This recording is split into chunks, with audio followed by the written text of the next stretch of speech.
Nice. Sometimes you step in a big pile of steaming shit. That's rough. Oh, no. I think I've done that It wasn't you. several times. Yeah, I've done that several times. Did it have a bike rack on top? It had racks, but it was just one of those quick things. Oh, it's Pat. Yeah. I'm gonna be. And so I didn't even make contact. I look over about halfway through, and the guy's flashing lights at me like, "Hey, idiot, what are you doing?" Well, you're close enough to the bar, to Benedito's, to be going, it's just that a could local be it. neighbor drunk. I'm hoping that's what he thought. Yeah. Or call the city, call the mayor. You got one of your employees are just totally messed God, up. yeah, you're in the full kit, too. Yeah. Oh, boy. It's so weird not having the door open late or somebody putting their nuts on the bar. Hey, before we begin, it's time to do some partner mentions. All available at Packfiller.com. That's right. Go to Packfiller.com, click on those links, and support some great supporters of this very podcast who offer really cool and quality shit. First off, Gooder Sunglasses, people. All new frames are being released constantly. Fun, festive, or timeless. You name it. Gooder has you covered. Well, at least your eyes. Polarized lenses, non-slip frames, all for just $35. No, that's not a typo. That is not a typo. Get to Gooder today. Ambassador Cycling, people. Get fit to get fit. Sam at Ambassador has new digs. If you haven't checked it out yet, set up an appointment to improve everything about your time on the bike. A proper fit is worth its weight in gold. Trust me. Trust Ambassador. Untapped Maple, people. Pure energy. What more can I say? Oh, their Stroop waffles are to die for. How about that? Get your energy from Vermont's best ingredients, Untapped Maple. Look at me flying through all the sponsor reads, and I haven't fucked one up yet, and so I'm now about to. But Jack's not here. That's true. Yeah, he curses it. Is the stream working? Yeah. Okay. Speaking of fuel, Scratch Labs, people, it saved my ass this weekend. No, really. Well, not literally. I didn't say literally. It just saved my ass. Yeah. Great tasting fuel with all natural ingredients. It has won the Packfiller Taste Challenge, so it must be great. And finally, Mojo Cyclery, you guys, or people. That's what I say after every sponsor mention. Congratulations to Morgan and the crew on the 5-year mark. 5-year mark. Tough times, great people, great service, and a great shop. That's how you make it. Mojo is your home for all things gravel and more. So there we go. Let's do this. Is that loud? Seems a little loud. I don't know. Tinnitus is probably settling in. I think it's just a matter of time. I think everybody from Generation X has tinnitus in some way, shape, or form.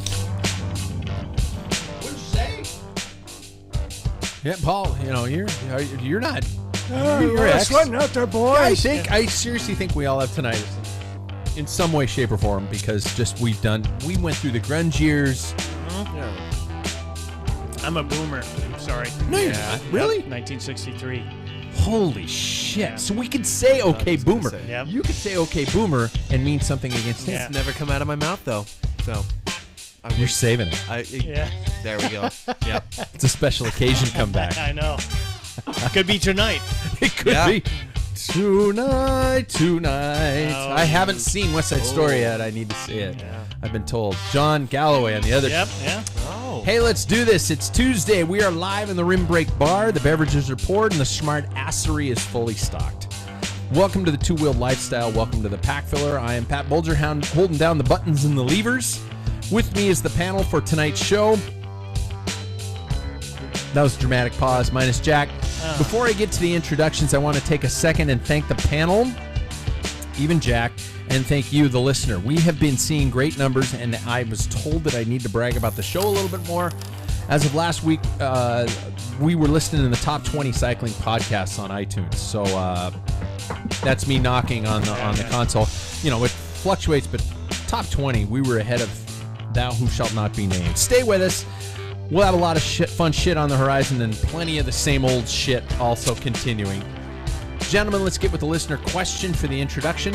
Upon your introduction, let us know a superstition that you hold on to no matter what people think. No matter what people think. Superstition. Something you do. It could be, being a drama guy, everybody says, do you say Macbeth in the theater? And I do say Macbeth in the theater because I don't give a fuck. But I know a lot of people who don't do that. And I know a lot of people who hold on to things. Like, do you do the sign of the cross before a time trial? I know some people who do that too. Well, I do that. I don't know why. I think it's because I saw Bernardino do it, and so I do it. That could be. Not your Catholic upbringing? No. Oh, okay. Actually not. Yeah, my Catholic upbringing. But so first and foremost, welcome, of course, always, Mr. Paulmain. How are you, man? Doing all right, thanks. You got a superstition? In baseball, you never step on the baseline, so you'd hop over it. So, but I haven't played baseball for a while, so I started thinking about that, and I always put on my left sock first, and that came from doing sports.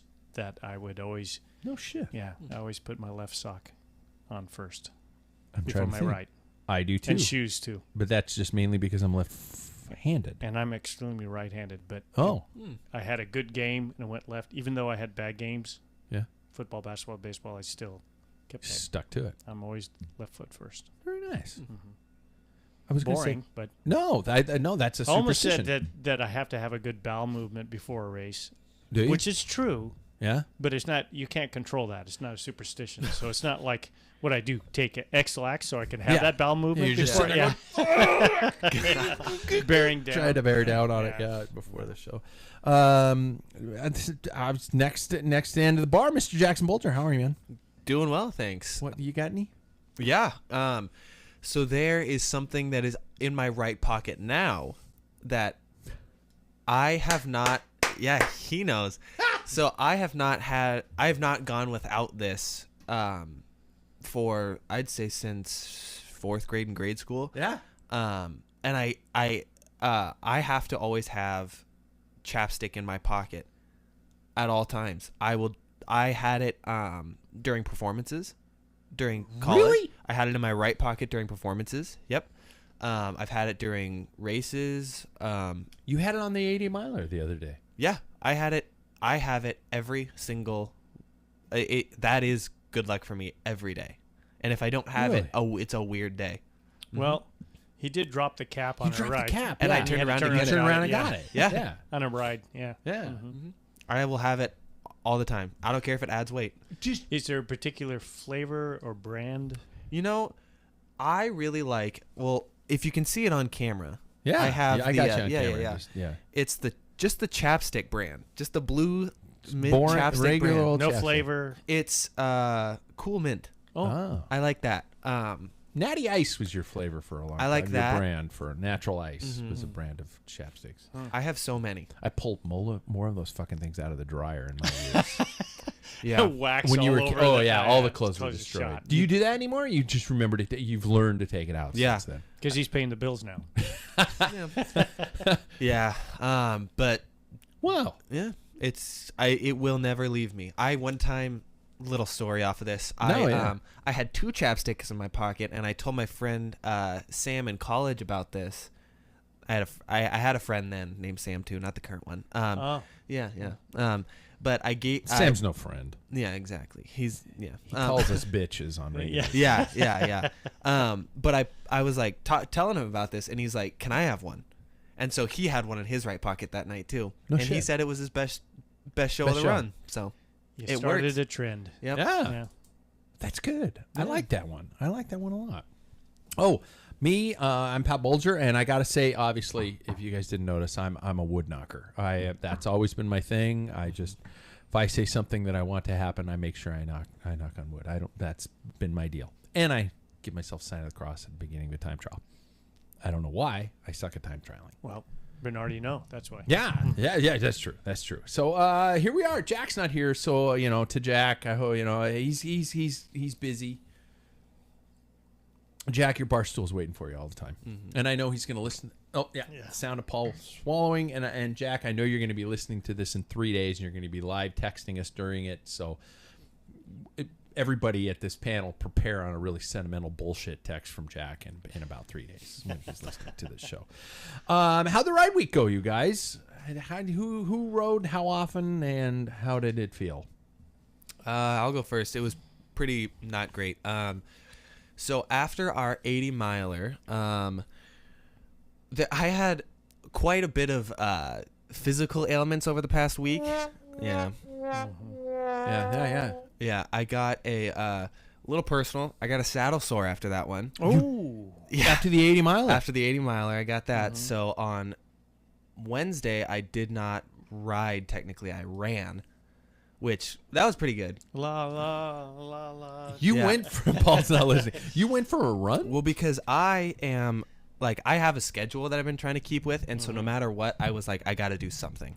Wow. And so I went for like a 2-mile run, and then over the weekend, as you can probably hear in my voice, I got sick again, and so I was gonna ride on Sunday. And COVID tested. He's been Yes, tested. Yeah. definitely. Yeah. And it was negative. Just Yeah. for the record. Oh yeah, yeah. I should say more than just yeah. tested. And then on Sunday, I had to take it off because I was sick again. So Jesus. yeah, just getting through it. 3rd week in a row. So it'll be good this weekend. Happens when you work around kids, man. Yeah. It just sucks. Paul, how'd your week go? I snuck in one on Tuesday on my day off. Let's see here. Saturday, I was going to have Jackson, but he was feeling under the weather. Come join me on. There's a series of hills that I go up and down for like hill repeats, but Yeah. change it up. I did that. Felt like a pile of crap. And then Sunday, I had every intentions, but I was doing some yard work because it's getting about that time. Yeah. And I'm running against the clock, and I ran out of time. So I did not ride, but only 2 times. God, adulting sucks ass. Oh, and I did do rollers on Friday. Yeah. But that doesn't count, right? Nope. Yeah, it doesn't count. Nope. Okay, let's just address the elephant in the room. I've been talking about this for the last, weeks because, I'm a vain, shallow person, and What is your show? Yeah, that's true. Doug, Yeah, so this is my platform to just talk about me. I don't care if anybody listens to the podcast. I don't care that we're It's your ranked party high and you on can do iTunes. what you I want can to. cry if I want to. I rode 3 times this last week. All were basically just in preparation for the Ephrata Grand Fondo in lovely Ephrata, Washington, which I do not want to bash Ephrata because I had never been through downtown Ephrata before, and it has more than I expected. Good. A lot more than I expected. It's a cute little town, a beautiful kind of, I don't want to say desert, but those barren It's a central high Washington desert. kind of rolling hills, It's stuff like considered that. a high desert. Yeah, and so I did it. I did the Ephrata Grand Fondo, 88 miles, just over 5,000 feet of climbing. I finished. I was on multiple fences prior to the race. I say race, it's Grand Fondo, it's not a race, but It's a race. I took it as a race. Yes. Bike choice, tire pressure choice, pacing, all that kind of stuff. I was just, it's almost like I devolved over the last month or two, and I forgot about how to just be confident going into something and just think and just relax and just do it, make my own choices. And so I did. And so I'll to recap, the reason why I'm covering this event in detail is because I want your guys' advice on terms of, well, no shit that went well because and you dumbass, and I want the listener to be able to call me a dumbass in moments. So the positives were my fitness isn't too bad. I was in that second group, so to speak. Mass start, about probably 250 plus riders at least. Maybe 300 riders doing the long loop, and I was with the second group. I started off really easy, kind of like Jackson, you and I did at Belgian Waffle, where I was like going, "Fuck you, go ahead." But as we got to the first climb, I was like, "I feel good," and so I just kind of motored up to this second group, but within the first 25 miles, I was probably, the leaders were probably maybe a minute or two up the road, and I was in this cluster of groups with a lot of local riders and, people of mild prominence around here, and I even felt strong enough to close gaps pretty easily and things like that. So that was good. Number 2, I think I really loved taking the RV to races. It was so much fun. Even though I was all by myself, I took a shitty little campground, camped beside people who were working in the region but staying in their RVs and stuff like that. Cook my own food, sleep in a bed I know, and plenty of. I didn't have a lot of beer, but I drank about 4 athletics. I'm not gonna lie, because I was watching GU basketball, and I had Yeah. that my body just does this naturally when I'm watching sports. I got to see the Diva. Yeah. Karsten says hi to everybody, and I beat him. No, yeah, no big deal. I'm taking a drink. Yeah, there we go. So that's I'm that's all I'm going to say about that whole thing, Carson. No, yeah. And even though I'm about to go to the dark side, I do like endurance events. I think, and taking the douchebag element out of dick measuring was nice. There was plenty of dick measuring at the start, and I think the more fondos become competitive and athletic, and the courses are challenges, you're going to get guys who show up and they were sizing each other. It's just like a road race. Yeah. I mean, you're showing up and people are all flexing. In all their, sports, they yeah, do that. yeah. And so, and if the great thing about a fondo is if somebody I look is kind of being a dick, I can just kind of say, well, I'll just see you later, and I don't have to ride near you or something like that. People don't attack in fondos. It's just kind of an attrition basis. At least it felt like it. The great mix of racing and just people having fun. I like that people are like, if you're racing until you get dropped, and then it's just find cookies. So, So here's what I want to do. Here's where I want to get to Pat's bad decisions. So that's what we're going to call this segment. We're going to call it Pat's dumbass decisions. So 88-mile fondo, gravel roads, and when I say gravel roads, I mean just gravel roads. Mm-hmm. I chose road wheels with regular tubes. In front, I had just a regular good old-fashioned tube, 28 tires, front and rear, Continental Grand Prix. Not 5,000s? 5,000s, yes. Okay. They're a little thinner. They're a race wheel. Yeah.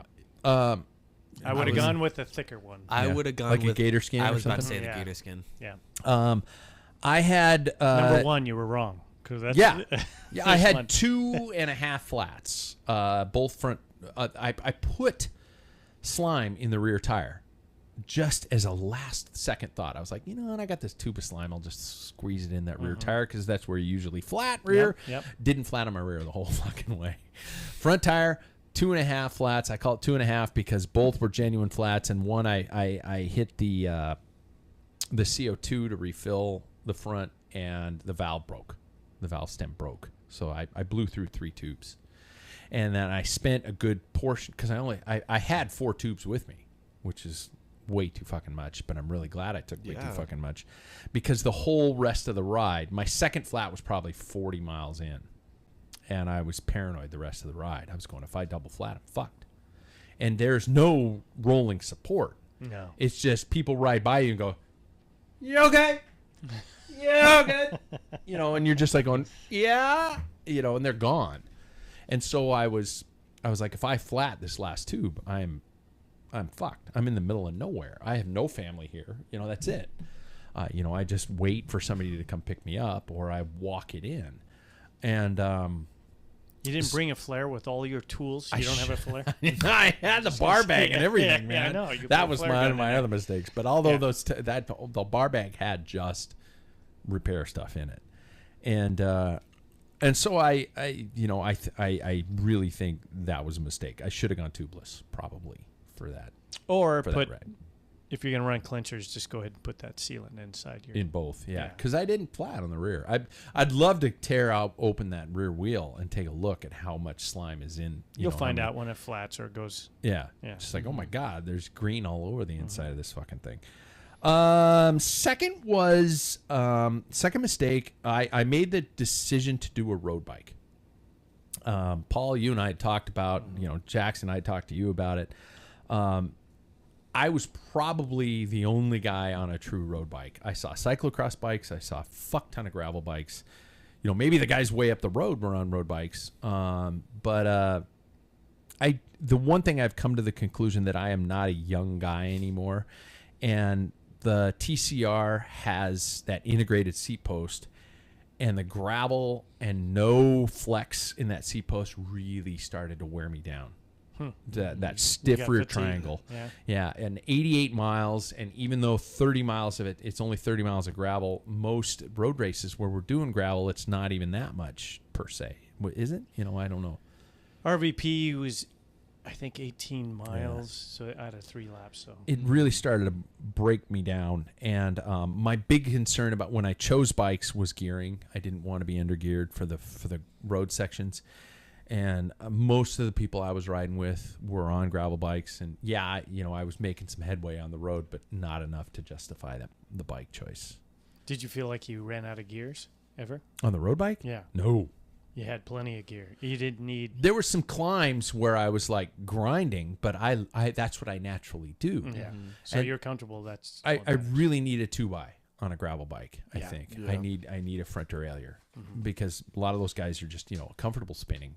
So you're making your choice. So the road bike wasn't good. You think you do have a gravel bike. Mm-hmm. And Do you think you would have performed better if it had a 2x? Let me ask you that. Yes, I do. I do generally because of the tire choice. I probably would have ridden with 32s, tubeless, and I probably would have ridden. I have a 4211 for my biggest gear on there now. I would like something probably more, just because on the road sections I like Push it. gear that fights back. And I didn't want to spin. So you would run 32s. What would you run for pressure? I ran about No, 80, if we were on the gravel bike with 32s. whatever Silka tells me to do. Ah, there you go. You could have probably done like 60, Yeah. Yeah. probably even less. I think when I refilled that front, I kept it low Yeah. intentionally, and it was soft as shit. But Comfortable. I got the whole way back on it. Yeah. I was worried about pinch flats versus versus a rock just going right through it. So I didn't know what the fuck to do. To be honest, like, I'm really thinking about it, and especially now that you mentioned like the amount that was, well, not now, but like since you mentioned the amount that was there, I probably would have taken like the BMC on it, just because like, like probably 28s with a little bit of like probably tubeless, like a gator skin type Yeah. of situation. So I probably would've just done put it. the wrong tire on. That's you what thinking? I think. Yeah. That's what I'd been thinking about a little. Yeah. I would have liked a little flex in the frame. Not gonna So lie. were the roads because you had washboards, or was it just you were fatigued? It's just gravel. It was gravel and fatigue. You've got a very stiff bike. Yeah. Yeah, my BMC is like no problem on the. Well, But the drop stays, and it's designed to have that compliance in the back. and let me add into that fact of that later race fatigue was I did not fuel properly. I did not even come close to fueling properly. I had 2 medium large size water bottles. I drank one of them. I had endurance fuel in the bottle, so I had probably 2 scoops, which is 200 calories plus a scratch in there. And my second water bottle. Did it fall off? No, I got the RV out of storage, and I ran all of the antifreeze through the system when I got to the campground. And that pink antifreeze, it's non-toxic, but I ran it through the system, and when I filled up that first water bottle, I think there was still a little bit in the water, and so I tasted it, and my fucking water tasted like cinnamon. And I was like, this has still got some fucking antifreeze in it. And I just, in my mind, I just froze. I stopped drinking. I drank 1 bottle for 80 miles. I didn't stop at the food stops. No cramping? No, none, not a one. That's crazy. I didn't stop at the food stops because I was so adamant on gaining ground after my flats. I had 1 packet of scratch gels. Over the whole thing? Yeah. Oh. Did you feel wiped out? At the end? Yeah. Oh fuck! I could barely put my bike on the rack when I got back to the finish. I mean, I was able to put some power into the pedals, but when those longer distances happen, I usually have just a one gear, just boom, boom, boom, boom, boom, and that's it. And I paid dearly for it. So the front group that was ahead of me that I wanted to catch ended up about an hour ahead of me. I mean, I'm not gonna lie. So, Well, you had flats too. yeah. But and they were together, and I was just all home by myself. So those are the mistakes, and I believe the listener could learn from my mistakes. Don't be Pat. But what surprises me is I've been doing this shit since I was 13, yet I'm still making these mistakes. I think the fueling thing, as we have come to find out, things have now changed a little bit more, I feel like, with like over time. Yeah. I feel like just like fueling strategies and just things in general have changed there. Equipment that we've all known has definitely changed as well, especially with the coming of age of tubeless and all that. So I mean, I don't blame you entirely. I rode like a dumbass. I'm not gonna lie. I rode like a dumbass who had this big kind of I don't want to say egotistical thing going on, but I was just like, okay, dude, you're trying to get back into it. Let's fucking go. You know, you're an endurance rider. Go fucking power. You know, and I just found myself just riding like an idiot, you know, passing food stops. And because I felt there's okay. more than one. There were two. Yeah. I didn't realize there was going to be two. But both of them I just passed because I was like, I'm feeling okay right now. You know, and the last one was probably at the 60-mile mark. And I blew by it, and then the last almost 30 miles, I paid for it. You know, and it's not like fueling for an event has changed. You know, you don't eat anything for 80 miles. You're going to feel like shit. Yeah. So I don't know. You look like you have somebody who's joining you. Terry Prime is telling us that he does not like one by. He said one by on gravel bike is dumb in his opinion. He regrets getting it on his gravel bike. I could agree with that as well, especially when we rode BWR. I would have liked a interchain ring.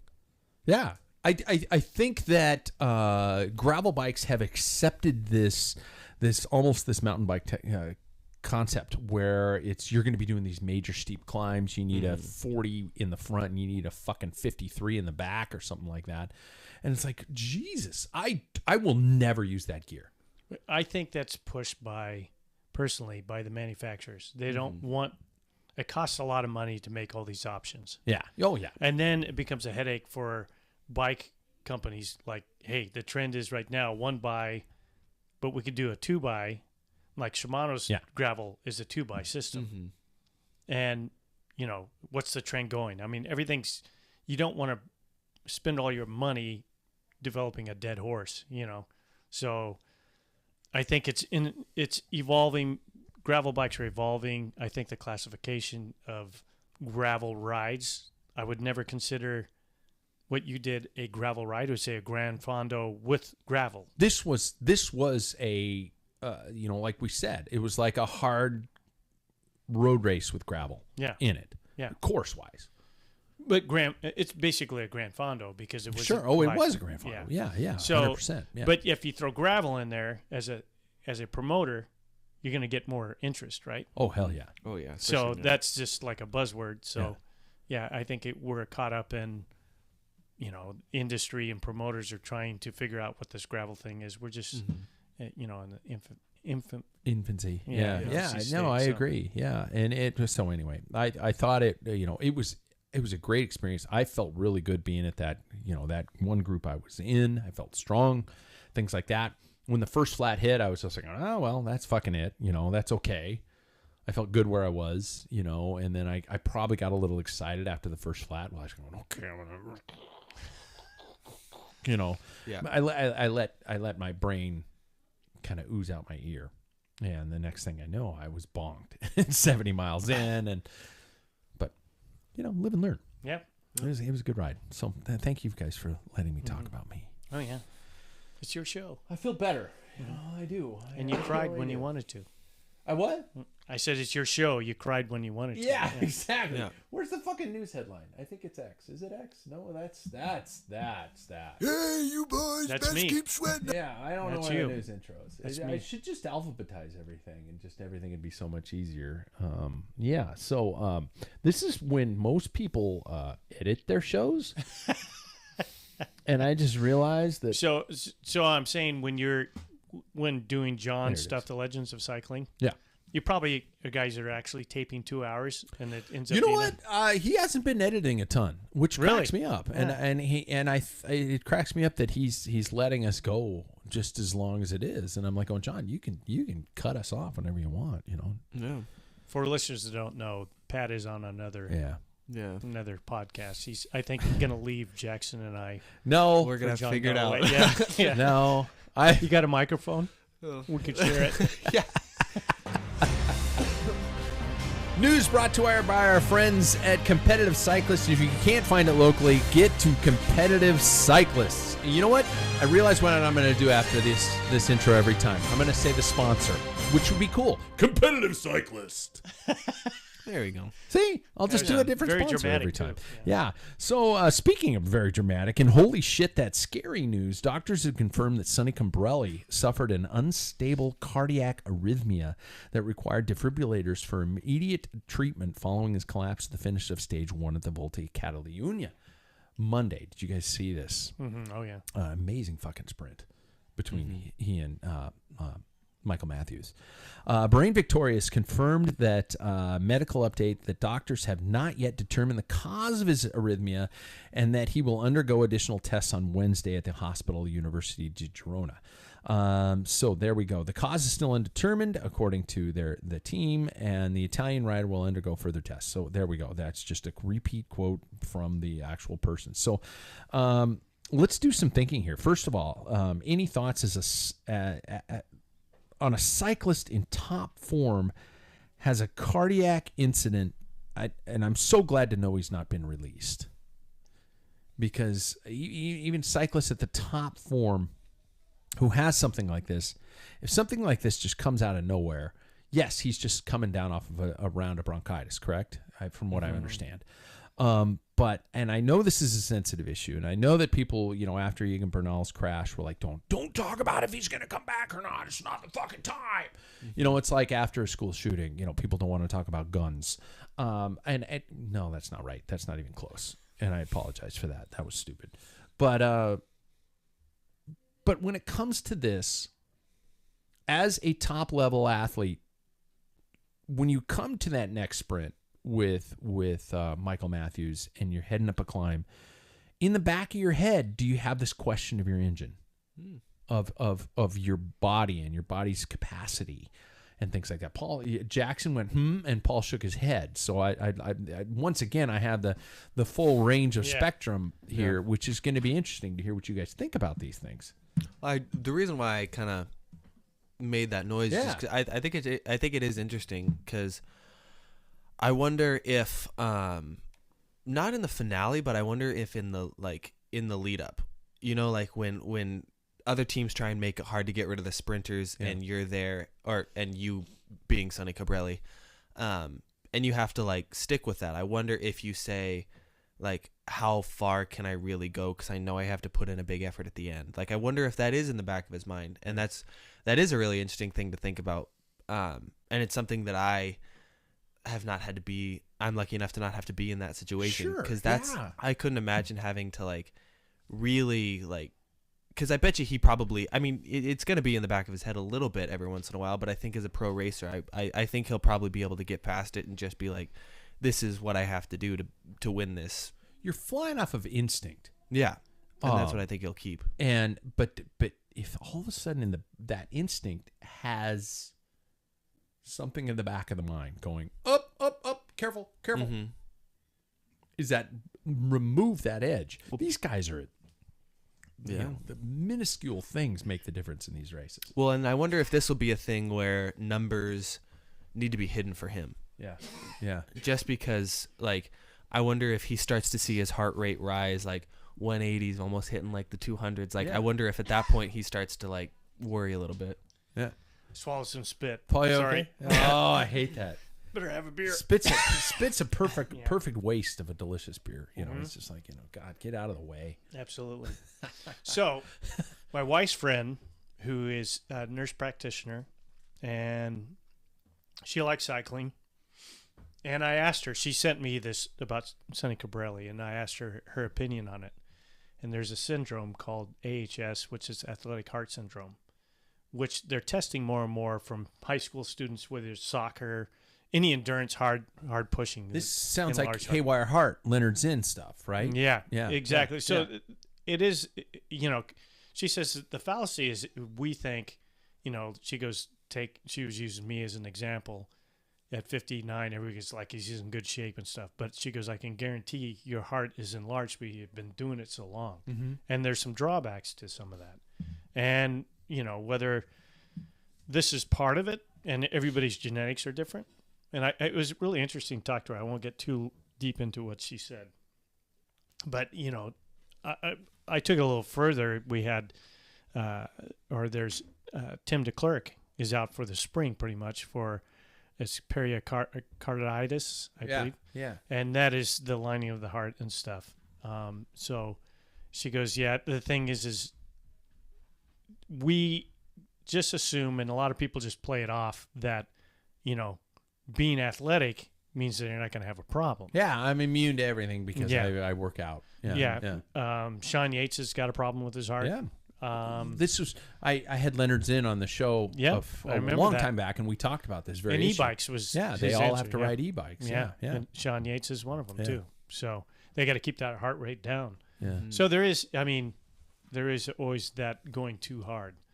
To answer your question, if I was Sonny Cambrelli and I'm started sprinting and worried about it, if I get to that point, I'm done racing. Really? I mean, at that level. Yeah. In my opinion. Yeah. If you start questioning, then you're not going to win. Yeah. And if that is really in the back of your mind, and there's nothing to be ashamed of, in my opinion, if you're like going, nah, you know what, my wife and kids, I'd like to see. Yeah. Crossing the finish line first and falling over dead is not that important. So I think that's an individual thing. What he did. I mean, I mean, that's the first time, and it was she is a VTAC. Oh, I can't remember what she said. What it was. He has he'll have a pacemaker now. Really? And I asked her. Yeah, she followed up on it because she thought it was interesting too. I said, "Will he be able to come back?" She goes, "Oh yeah, he'll be able to race." It is electronic. What happened is his heart wasn't. It was like quivering, and it wasn't like beating. And so what a pacemaker does is like that's all the way she's describing it, and I've probably watered it down and gone the wrong direction. But basically what she said, what the pacemaker does is like grabs the electrical impulse to pump to like zap it back into. I always think of it as a reset button. Yeah, it is. And that's what it's doing, is getting it back to pump, as opposed to just spazzing out like, oh God, that type of thing. So chill the fuck out. Yeah. Kind of a thing so like she that. goes, he can have a decent career after this. Really? Yeah. Okay.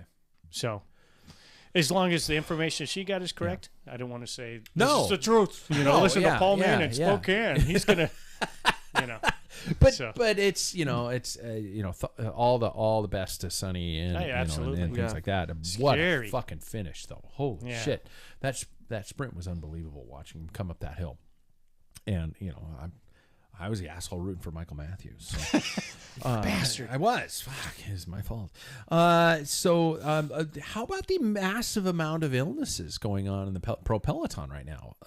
We're seeing our own mini pandemic within pro cycling. Riot bronchitis, all types of just random illnesses. Richie Porte just abandoned Catalunya today. Am I saying it right? Catalunya. Yeah. Today, just for kind of unknown reasons, just feeling like absolute garbage.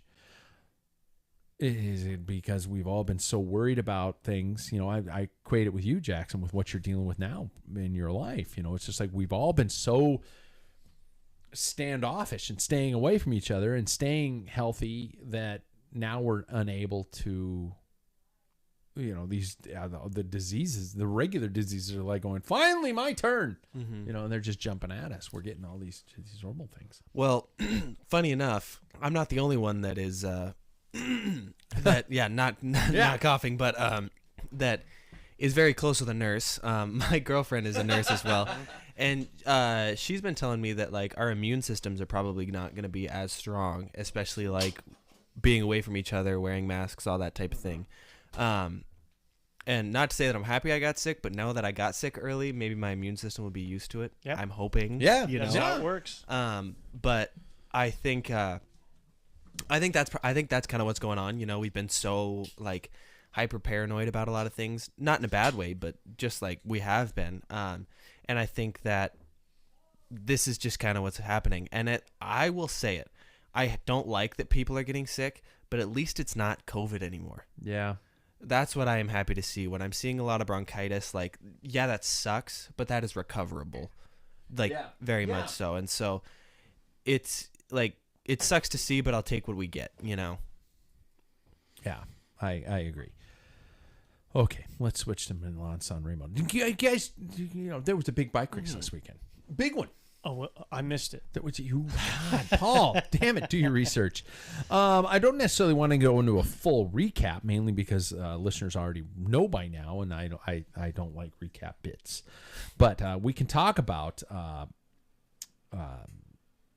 The elephant. Yeah, there's a lot going on. Mate Mohoric won. Mate. Am I saying anything right? Yeah, I don't. Mohoric. Okay. See, I do this for a small amount of a living, and I can't say anybody's names right. Solo attack in the descent of the Poggio. Holy shit! What an solo attack on the descent of the Poggio, and I don't want everybody to get hung up on just the descent, because the elite group that came to the top of that fucking climb was huge. It was a gigantic group, and I was so happy to see that it wasn't just the people we're afraid of taking over the sport. It wasn't just Tadej Pogačar. It wasn't just Wout van Aert. It wasn't just Mathieu van der Poel. Almost though. Yeah. But there were attacks. It was a group coming over the top of that climb. So and I want to get into the discussion of that descent. I want to get into the discussion of the technical elements that we're going to approach here. But to begin with, talk to me, you guys. Surprises, reactions, anything from the event that really stuck out to you. Well, I texted over the weekend, and I said probably something controversial. I thought it was kind of lame. Yeah, you did. Yeah. And the reason behind why I said that was because everybody was watching one person the whole time, and that sucked. Everybody watched Tadej Pogačar the entire race, and that made it super lame. Wout van Aert never made an attack. He never, ever did. And that, to me, I was like, that's not how Wout races. That is just him, like, afraid of what Pogačar can do. And Do you think the hype's getting too much? I think it is, because everybody's afraid of him now. Yeah. And that, like, to me, that's making it, like, a little bit boring. I was expecting, like, Pogačar goes, and then, like, Wout or Van der Poel goes, or, like, at least somebody else went. Because the entire time, Pogačar made 3 attacks on one climb, and nobody else did. The only other person to attack was Mate Mohoric. Yeah. Which to me I felt like was kind of lame. Do you think that was, and I'll ask you this, Paul, do you think that was because of maxed out efforts, or do you think that was because of concern over Tadej Pogačar's talent? Well, according to Wout, is that he didn't have anything in the finish because he had to close the gap. And he said, I chased him down, and it was like he shot all his bullets. He was done. He was done over the top. And I think that shows how violent the attacks were. And you know, I won't go too far into like the history of it, but for a long time. Oh, you're welcome to. Well, for a long time, it's like the sprinters. And then it's evolved to the point where everybody's like, well, sprinters, because you had 2018, I think it was, or 19, it was Nibali, and then you had Stuyven last year. Wout out-sprinted. It was kind of breakaway type things. And you know, the history of that, there was some sprinters. But then before all the sprinters came along, you had, you know, Sean Kelly, who's a decent sprinter, but he's not known as a sprinter. Eddie Merckx 7 times. You know, there's people that could beat him in the sprint, but it was just so. I think this is just the evolution right now. Is that during Cipollini, who's won it 1 year, I think. Yeah, just 1 year. And there was a series of sprinters. Zabel won it multiple times. Yeah, 5 times, I think. Yeah, I think maybe 6. Didn't he blow it once right at the line? Yeah, he raised his arms and Oscar Frere won. Yeah. A good GCN Legends, by the way. Watch that one with Oscar Frere. Where's my bag bell? Yeah, ding. Yeah. It is good. So anyway, what happens and through time is that if this is going to be the pattern and you don't have a sprinter, it's up to the other teams to come up with a strategy to thwart that. So the Cipressa is where you got to drop, and that's where UAE, man, David Formula was was Yeah. full gas. Yeah. I mean, the faces he was pulling to get over the top, that blew it apart because it was a big group, and you saw Jakobsen, you saw all the sprinters are like shot out the back, and anybody could hang on. We're doing whatever they can. Yeah. So, And we saw Peter Sagan. yeah, you had a mechanical. I think he would have been up there though. I think so. I think he would have been I too. He think was so. racing really well. Yeah, Yeah. I agree. I wanted to bring him up because I was screaming at the TV. I was wanted to see him up there. I was so bummed out, especially seeing him at the foot of the Cipressa, just blowing by everybody. Yeah. Like that made me think that like he could have been with that group of favorites. He wanted in Yeah. it. He wanted in it, even though he probably knew in the back of his mind that it was over. Mm-hmm. But that trying to chase back up Was reminds me of the fact that the fire's still there. Yeah. Yeah. Yeah, you never give up in bike racing. Not just Who doing knows it for the money. what would neutralize a crash Yeah. or maybe so many attacks that everybody's watching everybody. You don't Yeah. know. You got to keep going till yeah. So Yeah. yeah. So the finish was we'll get. I guess we're going to approach. I do want to mention riders like Soren Krag Anderson, Michael Matthews. His attack was amazing. There was some great shit happening there, and it makes, like I said earlier, it's so nice to see depth. Yeah. We're not staring down the barrel of we might be in the Grand Tours, but we're not staring down the barrel of just one dominant rider, and it was great to see. So I guess I'm gonna kind of jump around here. So I'm gonna jump to the topic, and it's because of just as it fits perfectly into this Milan-San Remo hoopla, combined with my multiple mistakes, the Afraid ride, crossover innovations. I don't know about you guys. My social media timelines are now full of dropper post mentions like brands and stuff like that, and I'm like going, are these people just going, go, now's the time, holy shit, all the roadies are gonna buy our stuff, yeah. and Why not? so theories on the use, I'd like to talk about the descent itself and Sure. how many holy shit moments this guy had no fear of death. He was hell or high water, he was going to win Milan-San Remo is if his life depended upon it. The guy was riding like he stole something. Well, I watched GCN yesterday, and I forget when this was released, but Dan Lloyd did a really interesting segment about analyzing how he raced this, and he in the finale, his nose touched the wind twice, one to close a gap when Soren Krag Anderson made that attack, and the second time was to win, which is crazy. He was never in the front, but he wasn't too far off where he would miss a split, and like he closed that one gap that was pretty much like either you close it or the entire race is over. Yeah, Anderson's attack was amazing. vicious. Yeah. And then after that, he catches that group, and he was probably he passes Pogacar, and he is like a foot away from the front of his wheel, and then they exit that corner, and he's probably 5 bike lengths. Yeah. He just exploded. It was really crazy, and to see that they had been planning that for months, like Almost a year. Yeah, that bike and everything, and the way he did it was okay. really lucky. Talk to me. I don't know about the bike planning. So I think they had been like piecing it together for a while, and like he gave an interview at the end that he was saying that like that the team knew that he could win this race. It fit his style really well, and he is a really good descender. But they gave him like this idea of we should try the dropper just to see what it looks like, and then apparently he tried it in training a couple days before, and he said that he was like astounded by the amount, like the difference that it made.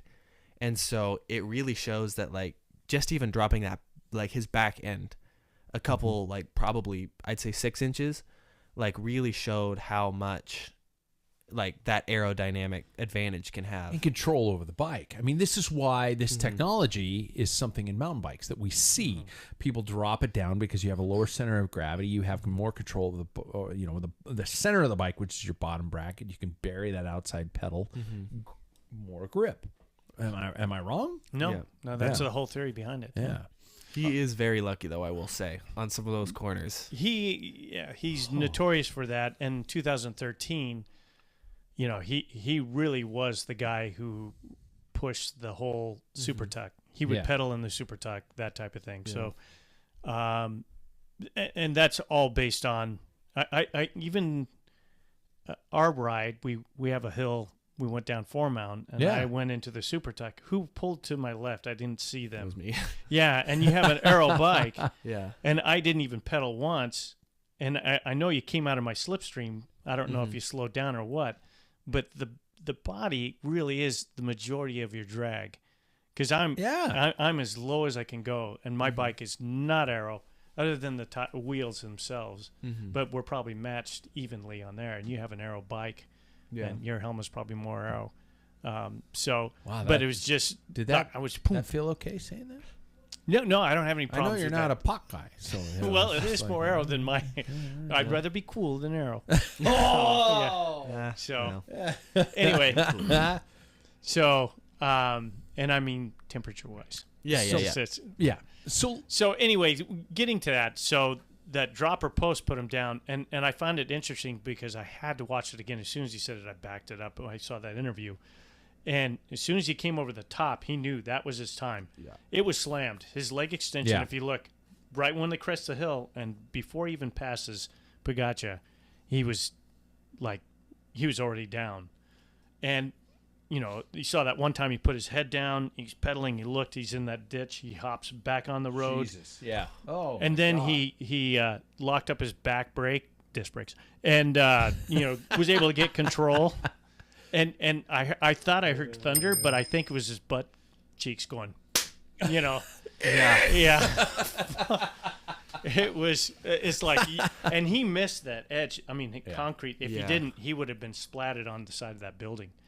So he is notorious for taking chances. He had a massive crash last year on a descent because he takes chances. But the guy can descend. He can handle a bike, and that's to his advantage. Do you think there were moments where somebody like Tadej Pogacar were going, I got more races this year, I'm not going to do this? Yeah, and that's what kind of bummed me out a little bit too, because I think all of the people that were behind Mohoric were thinking about what's to come. I mean, Van der Poel just got off of a crash, really. Yeah. Wout, he has Flanders, he has Roubaix, he's got all these different races that he's really planning for, the green jersey, like all these different things. And Pogacar, I mean, he wants to win Grand Tours this year. So I get why they might not be willing to take that same risk that he did, but it also kind of added another, like, a bit more fuel to my fire of why I thought this race was just kind of like a bit of a bummer. Was just because, like, they were all going for it, and then when it really mattered, they were probably thinking of their future. Sure. Which like I said before, I completely understand, but it also, like, I'm not saying it illegitimizes the race, but does it make it as important in the grand scheme of things? Yeah. So I think on that point, I think there was a corner before he went into the ditch, Mohoric.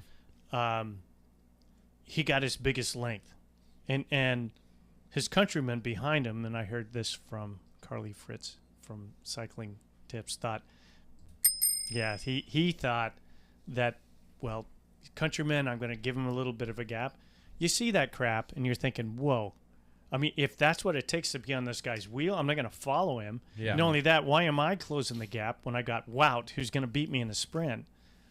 He thought it was a countryman thing. It might have been. I don't know. But I think more than anything else, if I was in Pogacar's side, I'm like, I'm not going to follow in that line. I'll let somebody else take the risk. And why should I chase it? Because I got Wout and I've got who else? I haven't looked back because we just crested the Poggio. Yeah. Let somebody else take these chances. And I think that's really, in my opinion, I think that's really what happened. And you could see what was happening once they got down to the bottom. Everybody was looking around like, okay, who's here? Who's going to chase? Yeah. And that's when strategy comes into. That's where. Yeah. Are you going to? Would you pull Van der Poel? Fuck no. Yeah. And that's. I'm watching it with my wife. She's going, "Why aren't they chasing?" I said, "Because nobody wants to pull the winner to the line." Yeah. And she was like, "Well, that's Stuyven stupid." won last year the same way. Stupid. Yeah, exact same way. Yeah.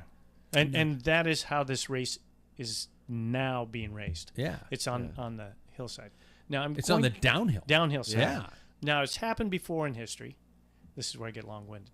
1992. Sean Kelly chased down Mario Argentine. Yeah, Moreno Argentine with he put the Broncale helmet on the way down for the money. We just want to get that out of the way. It was the ugliest helmet in history, and Sean Kelly put it on because, as he says, they paid him a lot to do it. I'm going to ask you a question. He had no helmet on.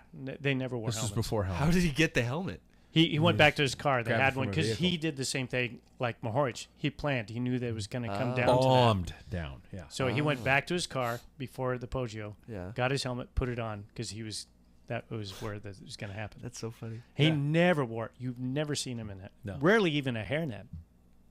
I don't even Yeah, remember he wore a hairnet quite often, and some of them Really? wore. I don't Yeah, remember. yeah, A lot of hats. Yeah, it was cool. Like in looking one. I Roubaix, just remember. never. Dude, it was all over my bedroom wall. Yeah, you would know. So then I'm going to take you to 2020. So we didn't have a rush of people to buy helmets because that's the key to descend, like a dropper post, right? Yeah. Well, that's So- supposed to be the topic we're on. Yeah, I But know. I love that we're going on this, so I don't. Well, give a that's fuck. what I'm saying. Yeah, I'm yeah. bringing it back to the Oh, dropper thank post. you. Nice. Right? So the dropper post, everybody's going ape shit over this thing. Right? Yeah. I got to have this. So in 2020, we have Alaphilippe. He gets away on the Poggio on the descent. Disc brakes. Phenomenal he's a great descender, Yeah. right? Who catches him on the downhill? Didn't wow. Wow. Yeah. He had Yeah. rim brakes at the time. Did you get everybody to run back to rim brakes? No. So we get some guy with a dropper post. Then everybody's thinking, this is the key. So Mohoric, in order to get a dropper post, you have to run a non-aero bike. You can't get. So he sacrificed aero, Yeah. added a half a pound to maybe 3/4 of a pound to his bike. Which Never goes hit the downhill wind, faster. right? Yeah. Yeah. Well, but he never hit the wind. I mean, he was protected because he's non-aero and everything.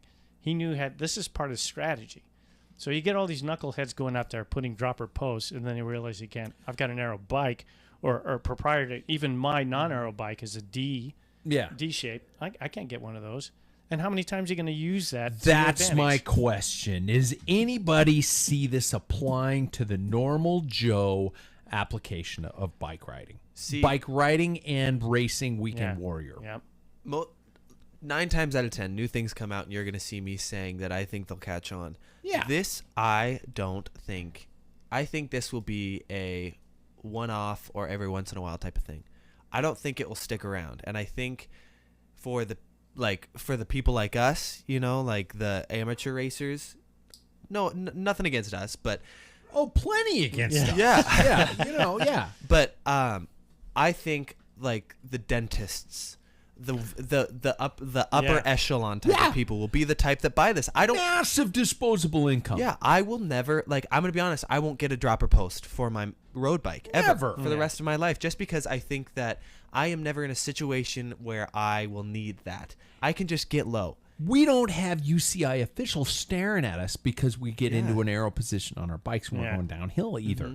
They're not going to look at the fact that our butt might be a few centimeters off our saddle when we're descending. It's a stupid fucking purchase. I don't think that. Are we all in No, I agreement? agree. I can't believe that the young and the old are we're Well, all that's how stupid it is. And if you look at Mohoric's bars too, it's not like it's some sort of sleek integrated thing. Like you should like the drops. He had to like.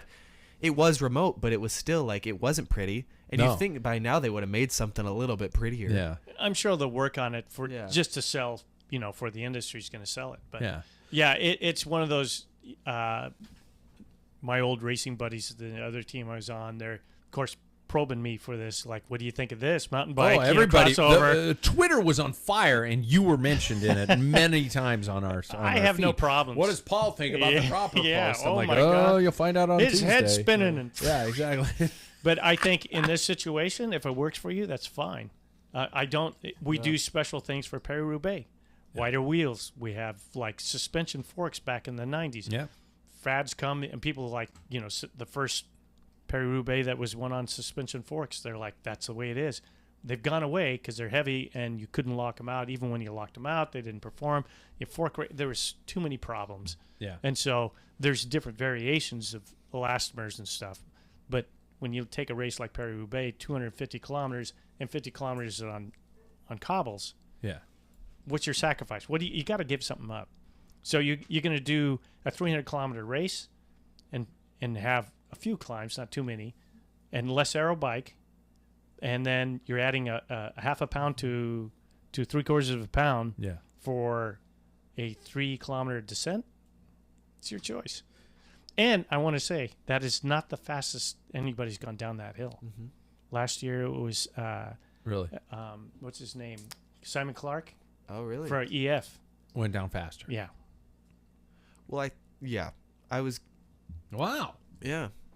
I was gonna say something, but it left my brain. Well, that's 'cause I was okay. so enamored by that. I was going to talk about crossover technology between the multiple sports, and I fell victim to the fact that some of the more modern technology, I would have been better off with some of the better gravel technology for my type of a ride, for my type of an event, for my type of strategy. We look at, I think about Spinaci bars on gravel. They'd be fucking brilliant. Those old school Spinacis. You have them. I think I have one, maybe. I don't know where they are. But you can put them on a gravel bike. I'm not putting aero bars on a gravel bike. I don't believe in that. But I think of John Tomac. And Paul, you're probably not, you might not be a John Tomac fan. But No, I am. John Tomac, I think, should be credited with creating the first true gravel bike. I mean, he had a disc wheel. He had, in his days that he rode for Motorola, he went back to the mountain bike world with a suspension fork and dropped bars, and that was On his mountain bike. Yeah, on his mountain bike, the pioneer of that. So we look at some of the technological elements that are crossing back and forth, and and there are some things that you guys might be able to pop into your top of your mind, and it's okay if it doesn't, but things that we see as a technology that could bleed into one another. Are we seeing some gray areas of things like that, like these dropper posts that are coming from a mountain bike technology and entering into a road scene? Are there any things that you guys think could continue to push that trend? I mean, and if you don't have anything off the top of your head, that's fine, because I'm putting you under the spot for this, because I'm thinking about the gravel taking some of these small suspension elements and putting it into things, bike design, and how the bikes are becoming very similar. Are we ever going? My next question is: are we ever going to get to the point where there's one bike to rule them all, where somebody can have one bike in their garage that can handle a road racing element, a gravel racing element, and things as such? Paul's going to immediately say no to that. Well, I would agree there, because I think that ultimately what Paul was just mentioning about Roubaix is like you're going to sacrifice one thing, no matter what it is. And I think Villiers is the closest brand that I've gotten to it. 3T also are kind of on their way, I think.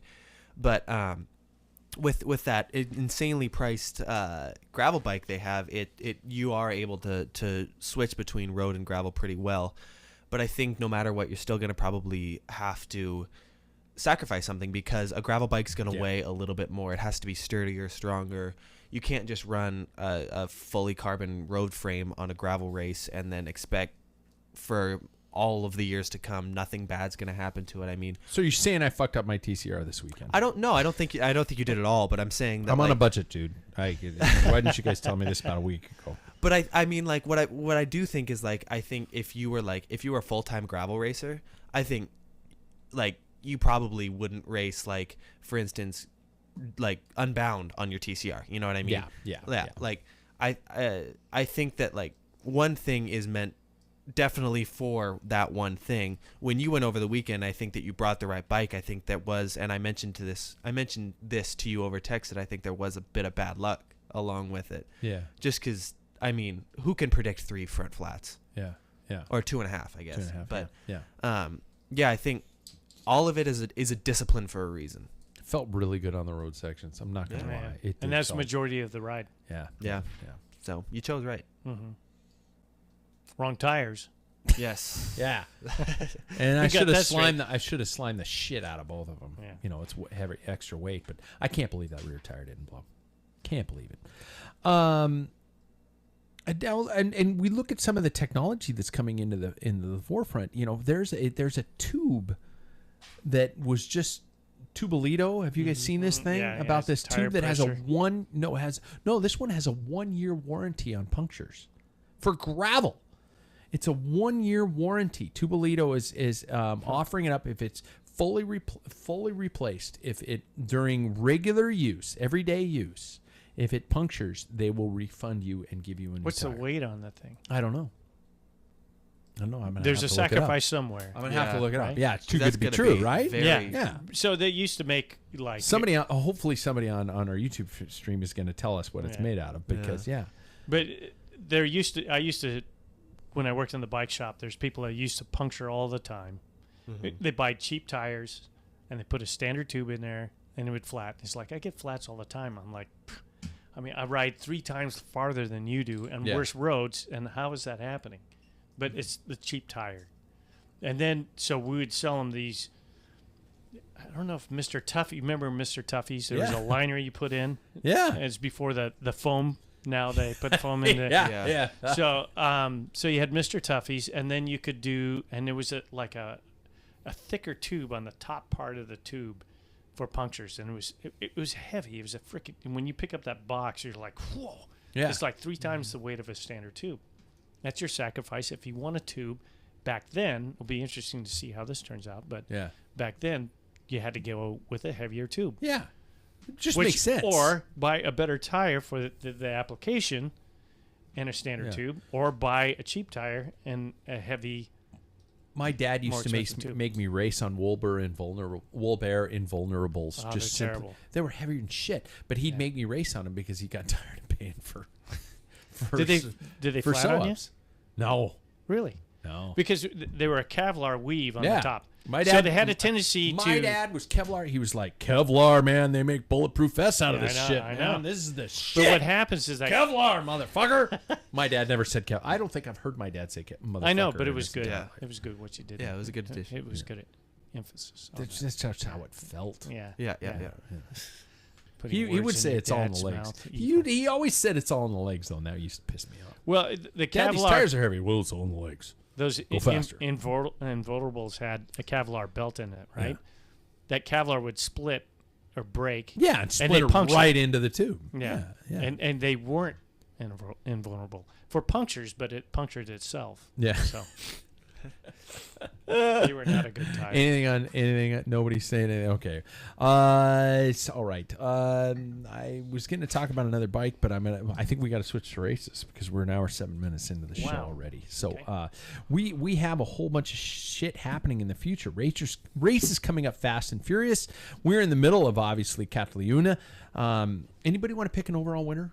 Did you have an overall winner for that stage race right now? And I know it's not on the stage races in front of you. You might not have been watching it every day. This is a classic Paul's season. been I don't watching care. it. You don't care? No, I watched the highlights of All right. Catalunya. Quintana is being smart. Quintana is being smart. So I don't know. It should be interesting. He's riding at the front on flat stages. How's his heart? Oh fuck! Too soon. soon. Too soon. E3 Saxo Bank Classic. Was it always called this, or what was it? Anyway, it's on the 25th. Looking at the list of past winners, it's like a classic superstar top 10. I mean, we got Kasper Askren, Zdeněk Stybar, Nikki Terpstra, Greg Van Avermaet, Mikko Kwiatkowski, Geraint Thomas, Peter Sagan, Fabian Cancellara, and Tom Boonen. Just over the last years. Paul, I asked you to tell me to throw me a bone about this race and why this superstar of list of top 10 riders have been in there. It is a precursor to Flanders. They do primarily a lot of their climbs, a lot of the bergs, Bergs. So E3 Herrenbeker was the original because it starts there and then finishes. But the E3 was labeled after it followed this highway E3, which went from Lisbon, Portugal to Stockholm, and now it's the E17. And I've driven on that. I've been to Belgium. What? So, yeah, you go. What? Yeah, it's one of those races that does a loop by Ordnaden and all this. It is the Mecca area of all these climbs and famous climbs. So, and it started in 1958, so it's fairly new. I made some little notes here. Good. You covered some of the recent, like Kasper Askren, Stybar, Yeah. Nicky Terpstra won the same year he won Flanders. All these guys are like they're all. This is if you want to make a bet on who's going to win Flanders, anybody that does well on this race, whether it's in the top 5 or so, that you put your money on those guys. So and then Van Avermaet, who's never won Flanders, but he's won. Yeah. So the perennial winners, Bonen has won 5 times. Holy shit. Yeah, that was his race. Rick Van Looy, won all 5 monuments 4 times. Hey, you boys. Yeah, that's right. I'll pull up another old name. Yeah. Jan Ross won it 3 times. Oh, with Cancellara. God. Fabian Cancellara. Yeah. So, so that's pretty much it. Pretty much the same bergs. The Eau de Quarmont, which is a great beer if you ever get over there. Yeah. I used to be able to bring it in. We can't get it anymore? Well, I brought it in, and it came from the USPS, and one of the bottles broke, and my mailman tapped on my door, and he says, it's illegal. You realize it's a felony to bring alcohol on USPS? And I said, I just ordered from Belgium, and it just came USPS. Not anymore. No. Never mind. You can get it from UPS or any other, Yeah. but not the federal government. So, Oh, so I got to figure out my other source. So back in government. yeah. So there you have it. That's in a nutshell E3. Now it's E3 Saxo Bank. Saxo Bank. Yeah. Or bank as if you're American. Bank. Yeah. Yeah. Bank. Or bank. So before the show, we were able to take a moment and pick our 3 riders for this one. And I don't know how I didn't even bother to mention how we did on Milan-San Remo, but who cares? That's in the past, right? Well, I'm going to say real quick. Yeah, Yeah. we don't need to talk about it. Yeah. No. All right. All right, Paul, you did well. Well, predicted there was Matt Did you pick Pedersen Miller? was in it. No. Well, Pedersen rode really well. yeah. And Sorry, and, we keep coming back to the race. but back to the Milan San Remo because there were some people that were ill and you guys got nixed out. Jackson's I like, mentioned I don't want to talk about it. Tajay, but not Tajay, but Mohoric is. Yeah. I told my friend Dave like on Thursday. I said that guy's gonna win. I just know it. He's gonna Really? win. But I didn't say it on the show. You could say It's not dismount. official. Pretty sure you did. Did I? Yeah, Mohoric? People on the Yeah. show know dismount, Yeah. by the way. So yeah. The Belgian woman Yeah. comment. I love Dave. Saxo Bank. Yes. Sturdy Belgian. Yeah. Jackson, you want to roll into this first? Sure, You want to jump into the waters, see how they're. Yeah. So my safe is Wout van Aert, I think we can all Yeah. cancel each other out on that one. Probably. and then I chose Greg Van Avermaet. He's got a good history there. Yeah. Mhm. And I am going to do my usual kind of no name, not really no name, but I'm gonna pick Stefan Bissiger. Oh, okay. Yeah. EF. Yes. Yep. EF. Right. Yeah. Yeah. Yeah. The way I chose this and Gent Wevelgem is I chose this is my kind of like indie name. Just playing around with it. Yeah. right? Yeah. Yeah. I went in for it on. I did too. Yeah. I did too. Paul, who are you taking with E3? Wout is not in there. What? No. I don't. I know he's going to win. I mean, it's a given. So I always try and I'm going to play the odds. That's all. You're going to be So the it- martyr. Casper Askren won last year. I think he was sick and now he's coming around. It's That's a good Flanders choice. time, That's so a good I went with choice. Casper, and Mads Pedersen has been there all spring. That's been running well. Yep. And then Anthony Turgis. So he was For which Total Energy. Total Energy. Yeah. So yeah. he's been riding, and his history. He's a younger guy, but his history this year has been he's been in the top 10 on many races, and this is just small enough that some of the guys are going to probably say, well, let's see what he's got. The Pat Bulger curse is going in the direction of Wout van Aert because Oh, I just it's got to not gonna pick happen. Wout van Aert. Yeah. The Pat Bulger curse is going in the direction of Victor Campenaerts. Just I feel like Could be. That would be so I cool. think it'd be cool to see him Yeah. do something kind of a Yeah. solo thing. And I think Peter Sagan is going to, I don't think he'll win Flanders, so I want him to do well at E3. So I picked him and scratched him. Did you? Yeah, I took his teammate. I'm sticking with Peter. Targos. Hey, Peter. Gent Velbegem. Paul, you got a Reader's Digest version of Gent Velbegem? Yes. As best so, as you can. Established in 1934. And it went on till the war came from 1940 to 1944, stopped, restarted up in 1945. So it's been around. Now, this is different than your standard Flemish classics. It goes west of Flanders, which is a little more flat. And it goes, Ypres, it was, they'll go through the gate, the Menin Gate, which is in World War I. It's a big, huge monument for all the men in World War I had to cross. It was like you're going to your death. And if you watch this race, to me, because it's a Flanders to that World War I. It's an honor, it's an honorable race for that. It's the Fields of Flanders. You'll hear a British poem, British poet that does a poem about the Fields of Flanders. It's great. Hopefully somebody could look it up. I can't remember his name right now because I'm drinking 10% Flemish beer, which is good for you. And it's in the area of Wattau, which is right here. Yeah. And that is St. Bernardus is in that area. So. Oh shit. Yeah.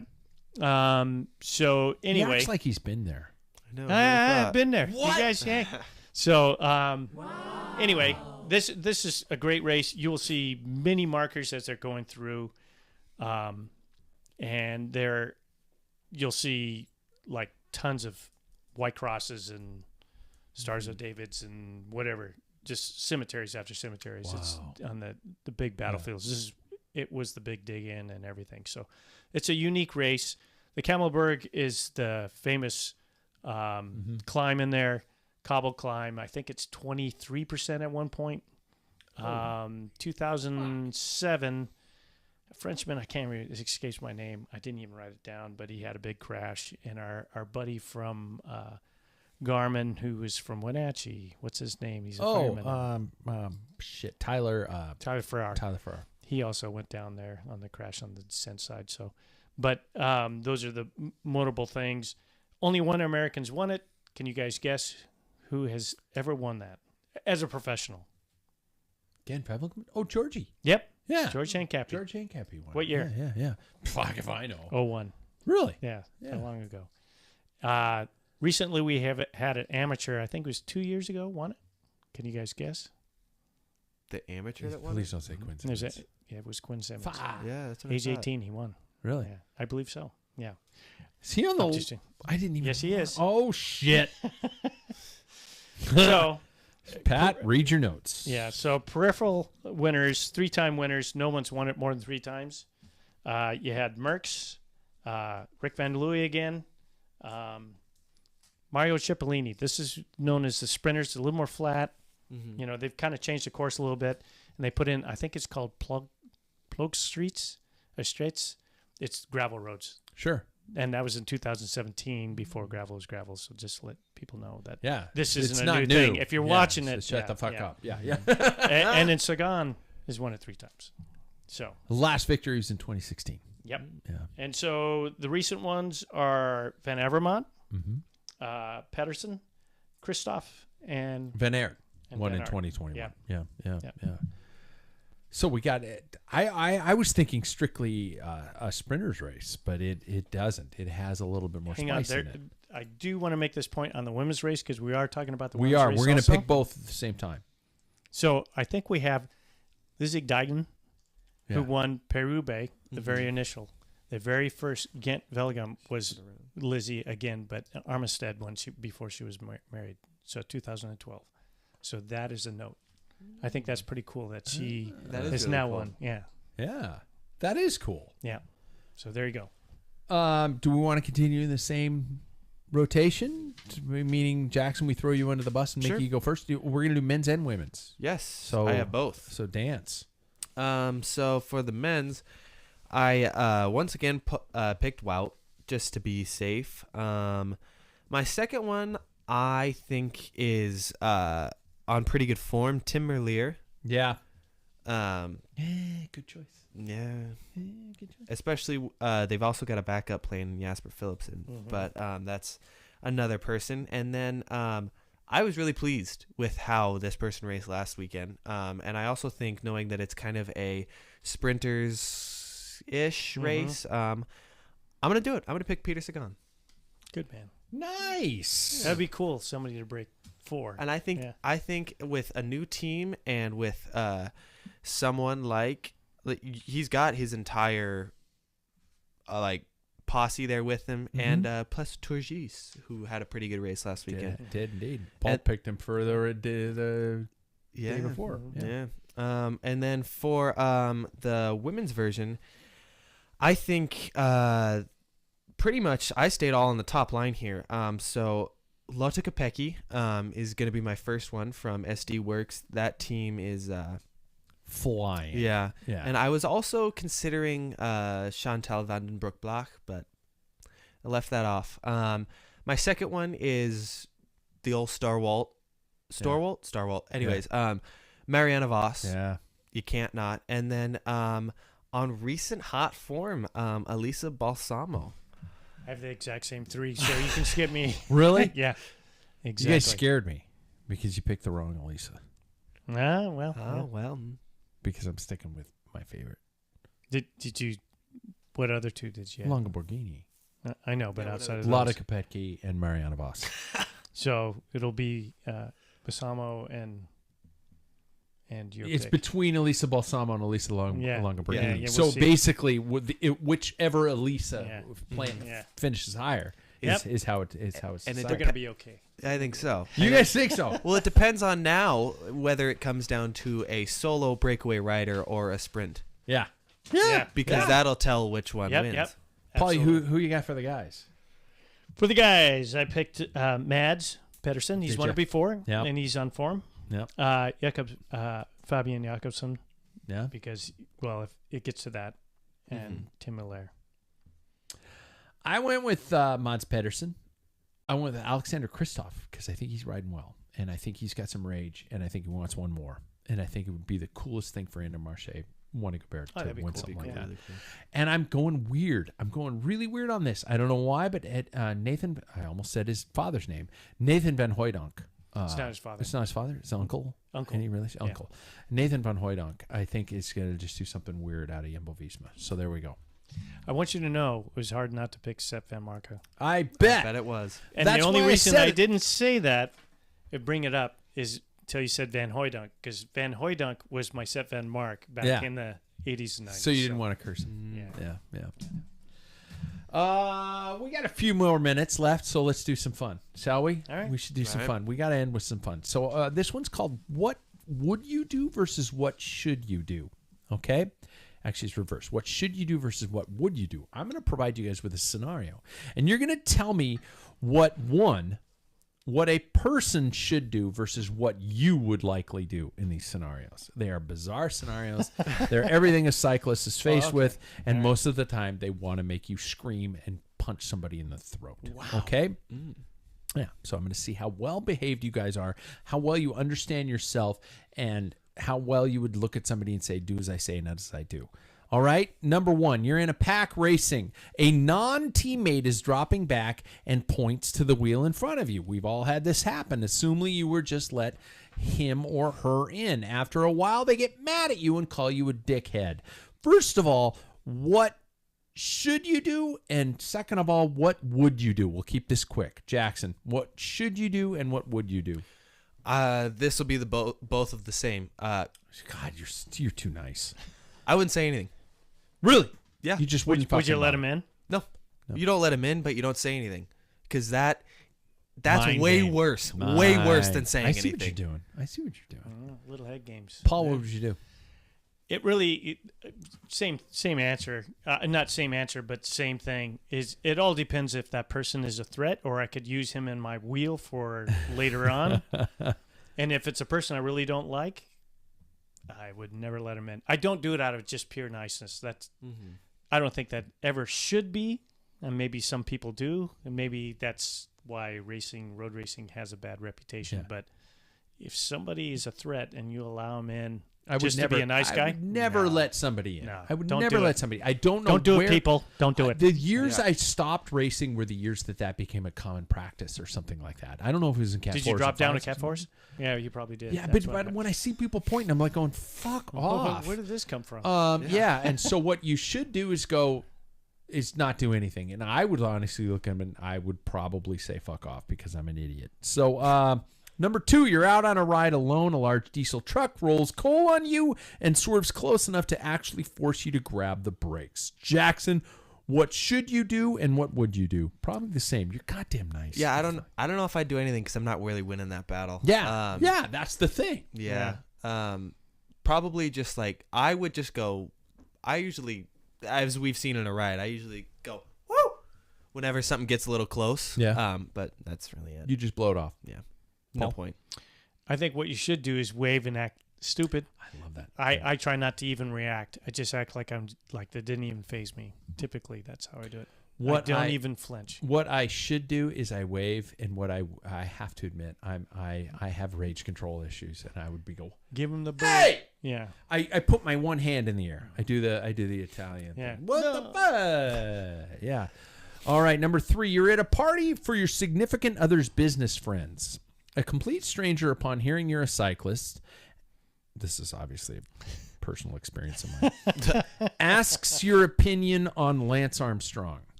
Jackson, what would you do? What should you do and what would you do? See, I'm gonna just say this is what I would and should do. Yeah, because you're a good person. I'd probably tell the truth. I'd probably say, like everybody did it, but he was a pretty bad guy. Yeah. So, Yeah. That's it. Paul? I would say look on YouTube with Bill Burr talking to Bill Burr? Bill Burr talks to Conan O'Brien Yeah. on his show, and he says, why is everybody coming down on this guy? I mean, our super doped up guy beat your super doped up guy. It's like, that's what it came down to. Yeah. But I probably would go into detail that Lance, not that he did anything that nobody else did at that time, that he's a super prick. Yeah. So therefore, poo-poo on him. I should say that, he was a stain on the sport, and and it was tough. But he was the best doper. But you know what I would do? I'm a pussy when it comes to public situations. I would just be like, and then I'd talk to my wife after we got home and say that guy was a fuckhead at the party, not Lance. The guy was a fuckhead because I'm a pussy. It just comes down to it. I'm a pain in the ass. So same party, same dude. He asks you why you guys wear spandex, Jackson. I'd say, well, actually, it's called Lycra. And if you've ever, and I've actually said this multiple times, I said, I would absolutely love for you to go on over a 40-mile ride and wear just your shorts. Wear pants, just regular pants and see how it feels. Yeah. I've genuinely said this before. And I've also said, have you ever heard of chafing? It sucks. Just, you don't need to. Yeah. And then I've also brought in the aerodynamic thing, but they don't care about that. No. Yeah, sure. They don't Yeah. believe it. Yeah. Paul, what would you do? I would say, well, there's a reason for that. Do you have spandex and lycra in your socks? That's to keep them tight? Now, let's say you don't have that in a sock. Walk around, go for a hike. You tell me, would you like to have that product inside your sock? Yeah. That's what I should say. Yeah. But what I would probably say is that it makes my ass look really nice. Yeah. Want to look? See, that's And what I'd you turn. should say. Yeah. Yeah. Yeah. God damn, that's good. well. See, I would probably pussy out again. I'd be just like, even though my mental Rolodex is picking out multiple insults to just yell at this guy, but he works with my wife, and I don't want to do that. Is your mental Rolodex is like that lady on Monsters Inc.? No, my mental Rolodex. My mental Rolodex. I'm stealing this from CP. It's like the first Terminator movie where somebody says, "Hey, man, you got a dead cat in there or what?" And you see the computer screen picking like 9 different responses, and he turns over and he goes, "Fuck you, asshole." It was the one that his computer brain picked. My brain picks the most weak one because Sure, I'm tough on the podcast, but I'm really a softie inside. The next one, you get asked to go on a ride with people you really don't want to ride with. What would you do and what should you do, Jackson? To be honest, I would probably say, "Oh, sorry, man, I got something going on. Yeah. I got a car appointment." I've made that excuse before. Car? Too. Yep, car appointment. Nobody knows when your car is getting worked on. Car? That's good. Yeah. Yeah. Yeah, you don't have a way to They get would there look now. at you. Most of the annoying people would look at you and go, "You don't need your car. Come for a bike ride." I'd be like, "Sorry, I got to drop my car off. How am I supposed to get back?" Sure. Yep. It's a day long thing. Nobody can get around that. I understand. What you should do, I think make an excuse. I think you're a fucking idiot, and I don't want to ride with you. Well, nobody's gonna do that. You should just be like, "Sorry, I don't really want to go," but Yeah. that hurts people. Just say Yeah. you got a car appointment. Yeah, that's good. Yeah. Paul. Probably what you should do is find like a good excuse to get out of it. I probably would say, sorry, I don't enjoy riding with triathletes. So I thought I'd throw it out there. That's actually, you took everything I was going to even come close to saying, because I would make up an excuse. I'd come up with something Yeah. stupid. Yeah, you're welcome to have the car Yeah. appointment. I'd blame it on Galloway. Yeah. Yeah. I got to record a show. The guy lives in Scotland. You know, you never know when he's going to be. Yeah. And it's scheduled Yeah. for that time, and they'd put together that shit for me. But anyway, okay. Next one. Somebody asks to borrow your bike, Jackson. No way. Immediately, I'd be like, Why don't you just sleep? My with dad already girlfriend? put a chip in it. "Yeah, seriously." Well, also, I have the great advantage that my bike is way bigger than everybody else's. Yeah. So there's like, Wouldn't fit you, dude. yeah, Yeah. exactly. Yeah. How about your kit or your wheels? Bike, kit, or wheels? No. Yeah. My kit, Bike Like or my kit clo- or wheels? my clothes Yeah. kit. Yeah. No one's. I don't want their guys You were touching going to where load a my jersey guy's to guy. Scooter last year. A jersey, and I was going to give him my skin suit, but I was going to ask it back because his guys would have Fully touched where laundered. my guys. Yeah, Yeah, I haven't worn it yet, so Oh, because okay. COVID, we got it before COVID. So It was still you out of fresh COVID out of the could bag. transfer by I chamois. don't. Yeah, I don't. Well, it has nothing to do with COVID that I didn't wear it during because we had COVID. There's no Yeah. reason to wear a skin suit. I will say that the Terry Prime, who was listening on YouTube, loaned me a set of wheels. That was very nice. of him to Yeah, do I'd that. loan wheels I out. loan wheels. Yeah, Not my bike. not my bike. Only a selected few. Yeah. People in this room, I would let you use my bike. It's a trust I had thing. CP use. It's a trust thing. CP could use my bike. Okay. And Jack. Last one. Your signal. Oh, I wouldn't be. He's fine. It's Yeah. not going to get ridden, so I'm fine. Oh, we'll get a text about that in a week. That was good.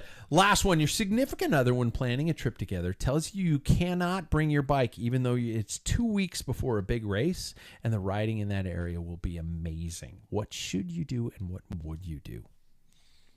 It'd be tough to imagine because I don't know if that would ever like come up. I'd be the one to be like, "Nah, I don't really want to." Like for instance, Hawaii. I've said like, I don't really want to. Yeah, Yeah.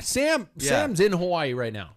Do you think his I think wife's he's- looking at him going, "You fucker, don't leave for a ride"? I'd just bring running shoes. Really? Yeah, just because like there's another 2 way weeks to do before a race. I held up 3 fingers. 2 weeks before a it. race. Should be technically tapering anyways at that point. Not 2. I think like if you go on a run before, Yeah. like during the week, if you like do something in between, I think that's good. But I'm not gonna be hitting like heavy miles anyways. Then So that's what you would and would should and do. should. God, you're such a good person. Keep that. Yeah. I don't know who you got it from, because your mom and I would are a little selfish. That's what makes it. That's why I love your mom, because we're both selfish assholes. Paul. What I should do Yeah. is probably just take no. I would just listen and not do it. That's what I should do. Not but- bring your bike. Not bring my Okay. bike. And I've been in many situations where I've been to Europe and it's like, maybe we could bring it this time. No words are spoken, just stared at. Yeah. No, I'll wait later. I think Yeah, it'll be yeah. a better time. So, but that's what I should do. What I'd really like to do is just go ahead and bring my bike. But now Yeah. that we're at a point where I can go one trip to Europe Yeah. with my boys, Yeah. Yeah. and yeah, next year. Yeah. And then I think that was solidified. That's Okay. what we made a deal. But I did bring running shoes. several times when I've gone to Germany and found there's many hills in Nuremberg where you go up to this castle, and I'd rather run uphill than flat or downhill. Yeah. So I would pout. I can't do that. I'm pretty good at that. I'm pretty good at that. And then eventually she says, "All right, can you just promise me you'll not ride it every day?" For example, spring break is coming up in 2 weeks. My wife and I were talking very seriously about going to a specific place to see her sister, who I fucking adore. They're awesome people. I love my extended family. But I was saying, we're there. Can I bring my bike? And I got the look. And she was like, really? And I'm like, well, what are we going to be doing all day, every day? Can I sneak out for 2 to 3 hours and go for a bike ride? And I get the look. And then eventually she looks at me. She says, you're right.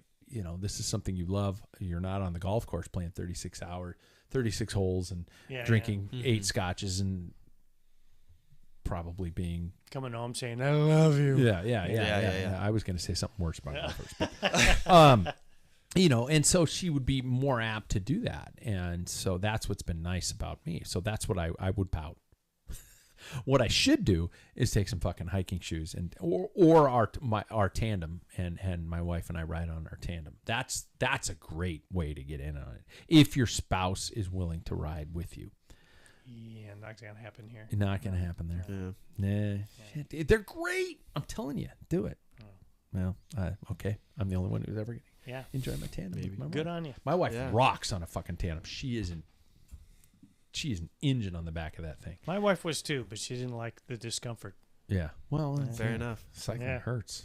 Yeah, take it from me. My sit bones still hurt. Well, you might want to talk to your son why you didn't ride. Yeah. Oh, saddle sores. Yeah. This is your first saddle sore? Yep. Wow.